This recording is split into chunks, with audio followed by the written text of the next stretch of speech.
کہانی تھوڑی پرانی ہے، لگ بھگ 25 سال یا اس سے ایک آدھ سال کم یا زیادہ۔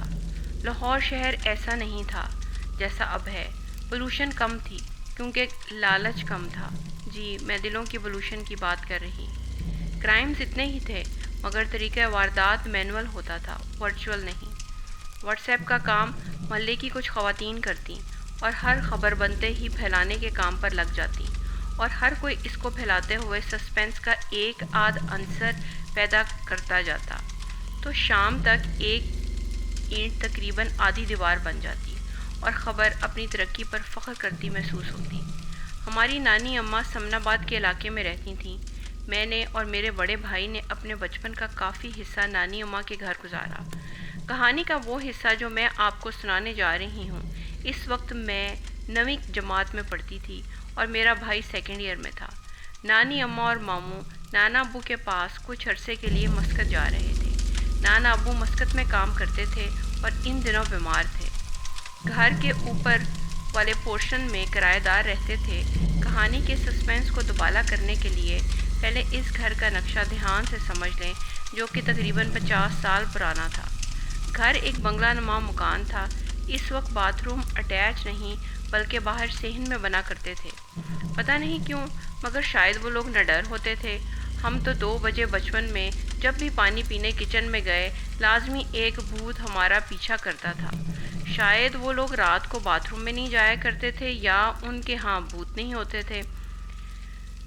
باتھ روم کی چھت پر ایک چھوٹا سا سٹور تھا اور اس کی سیڑھیاں صحن سے جاتی تھیں، اور سٹور لمبوترا ہو کر ایل کی شکل بناتا ہوا ایک اور سٹور سے ملتا جو برآمدے کی چھت پر تھا، اور اس کے 2 دروازے تھے، ایک باہر صحن میں، دوسرے کونے سے سیڑھیاں چڑھتی تھیں اور دوسرا گھر کے اندر سے۔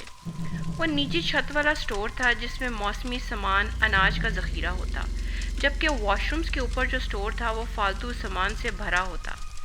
گھر کے پیچھے خالی پلاٹ تھے اور صحن کی دیوار کسی قلعے کی طرح اونچی تھی۔ اس وقت یہ رواج تھا، دیوار کے اوپر ٹوٹے شیشے ڈال دیے جاتے تھے تاکہ کوئی پھلانگ نہ سکے۔ پورے بنگلے میں بہت کمرے تھے اور ہمارے خاندان میں بہت لوگ تھے، مگر ان کا تذکرہ ضروری نہیں کیونکہ وہ اس کہانی میں سب ایکسٹراز ہیں۔ 9ویں جماعت میں عقل کم اور جوش زیادہ ہوتا ہے، اور دنیا میں سب سے فالتو کام پڑھائی لگتا ہے۔ سارے بڑے ٹھنڈے اور جوش لیس لگتے ہیں، مجھے بھی بالکل ایسا ہی لگتا تھا۔ میرا نام ہمنا ہے اور میرا بھائی ابو بکر ہے۔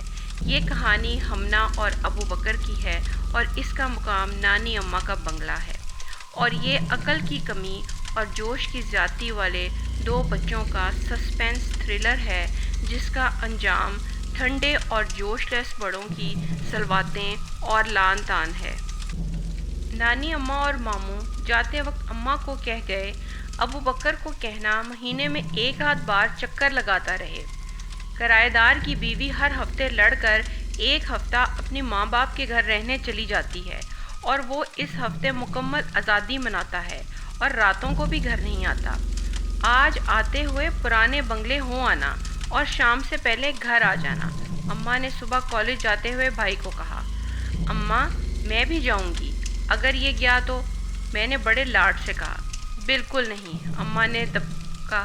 میں نے گندا سا منہ بنا کر ابو بکر کو دیکھا۔ اس کو گھر چھوڑ کر جانا ابو بکر؟ اماں واپس آنے جانے میں اتنا وقت لگ جانا ہے، راستے میں تھوڑی ہے گھر۔ ابو بکر نے مجھے آنکھوں سے تسلی دی۔ اچھا چلو مگر دھیان رکھنا اس کا، بس چکر لگا کر آ جانا۔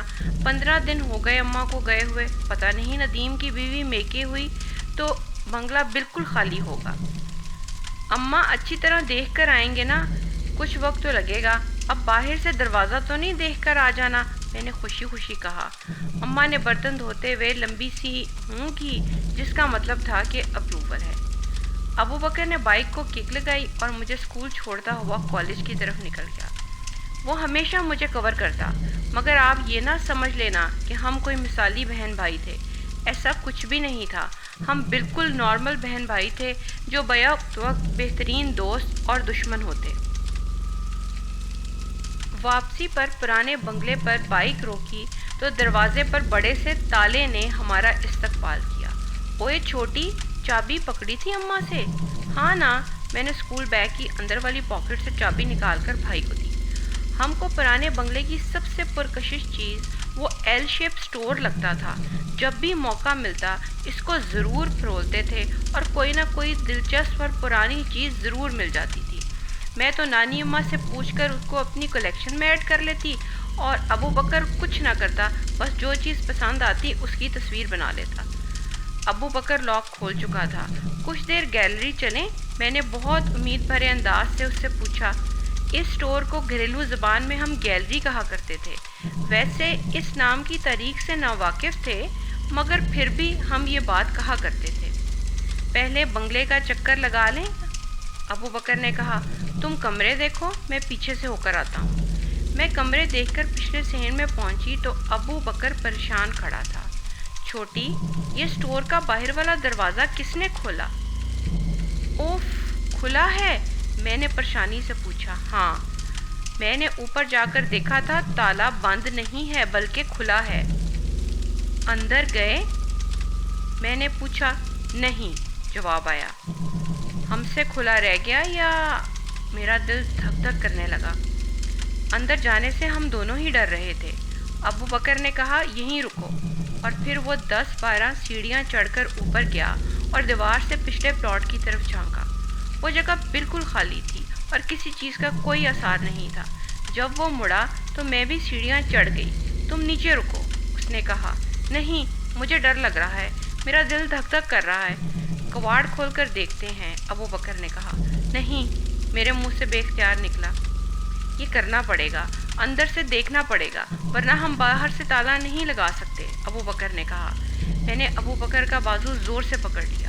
وہ بھی ڈرا ہوا تھا۔ کون سا سپر ہیرو تھا؟ 1.5 پسلی کا نوجوان تھا میرا بھائی۔ غلطی ہماری ہے، میں نے سوچا۔ ہم اندر گئے، لائٹ جلائی، اندر سب نارمل تھا۔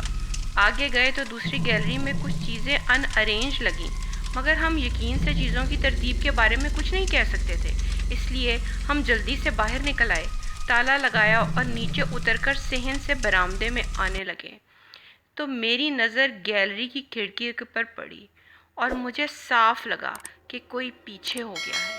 میں نے ابو بکر کا ہاتھ زور سے پکڑ لیا۔ اسی لمحے ابو بکر نے میری نظروں کا تعاقب کیا۔